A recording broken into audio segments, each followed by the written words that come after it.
नाज़रीन, आवामी न्यूज़ में खबरनि जो सिलसिलो जारी है। इन वक़्त असीं तव्हांखे ठठो खां ख़बर ॾींदा हलूं त 2010 में सिंधु दरिया में अचण वारे ख़तरनाक सैलाब, जंहिं में हज़ारे घर सैलाब में तबाह थी विया, जंहिं जे करे तुर्की जे तरफ़ां ॾिनल मकली जे वेझो 2100 घरनि ते मुश्तमिल हिकु कॉलोनी ठाहे ॾिनी वई। तुर्की हुकूमत तरफ़ां कॉलोनी खे स्कूल, मस्जिद, वाटर सप्लाई, इंटरनेट समेत हर सहूलियत मुहैया करे ॾिनी वई, पर हुकूमत संदसि ज़िले इंतज़ामिया जे गफ़लत जे करे ही कॉलोनी वारा सभिनी सहूलियतुनि खां महरूम रहिजी विया आहिनि। हिन कॉलोनी में तुर्की जे हुकूमत तरफ़ां ॾिनल 10 आरओ प्लांट बि ॾिना विया हुआ, पर हिन वक़्तु सिर्फ़ु हिकिड़ो आरओ प्लांट हलंदड़, जेको बि 1 कलाक जे लाइ हलंदो आहे, जेके कॉलोनी जे अधु माण्हुनि खे बि पाणी पूरो कोन थो पवे, जॾहिं त माण्हू तला जो गंदो पाणी इस्तेमालु करण ते मजबूर आहिनि। अस्पताल बि हुते आहे, पर अमलो मौजूदु न आहे, न ई डॉक्टर मौजूदु आहिनि। स्कूल में ॿारनि खे तालीम ॾियण जे लाइ टीचर बि मौजूदु न आहे। माण्हू हाणे पंहिंजे घर विकिणण ते मजबूर थी विया आहिनि। ॻाल्हि असल में छा आहे त हिते 2010 में बोर्ड मुतासिर बोर्ड में ॿुढा उन्हनि जे लाइ कॉलोनी ठाही वई।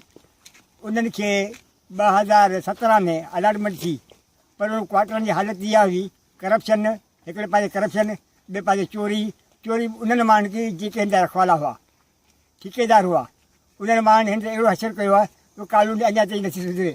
कॉलोनी जे अंदरि इंटरनेट सिस्टम हो, PTCL सिस्टम सॼो हो, टेलीफोन निज़ाम हो, हर शइ हुई, पर हिन वक़्तु उन में का बि शइ कान्हे का। स्कूल बंदि पई अथई, ॿार तइलीम खां महरूम आहिनि, सभु दरबदर आहिनि, उहे आवारा फिरनि पिया, पाणी जी सहूलियत न आहे, माण्हू पैसनि ते पाणी वसूल कनि था, पैसनि ते वठनि था, रोज़गार न आहे, का बि सहूलियत सभु बुनियादी का बि सहूलियत सरकार तरफ़ां न ॾिनी वई आहे। करप्शन जे बुनियाद ते इहो कयो वियो त पाणी ॾिनो, वाटर सप्लाई जे जेके संयुक्त लाइनूं लॻी पियूं घरनि में अंदरि, उहो बि ठेकेदार कटे भॼी वियो हुयो।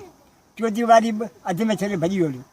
मोटरूं सड़ी पियूं आहिनि, उहे बि अॼु ताईं कोन थियूं थियनि, जंहिंमें माण्हुनि खे को कुझु सहूलियत मिली सघे। पाणी न हुअण जे करे माण्हू पंहिंजो लॾ पलाण करे वापसि पंहिंजे घरनि ॾांहुं वञी रहिया आहिनि। ॻाल्हि इहा थी कई वञे त न माण्हू पंहिंजा घर छो था छॾे वञे।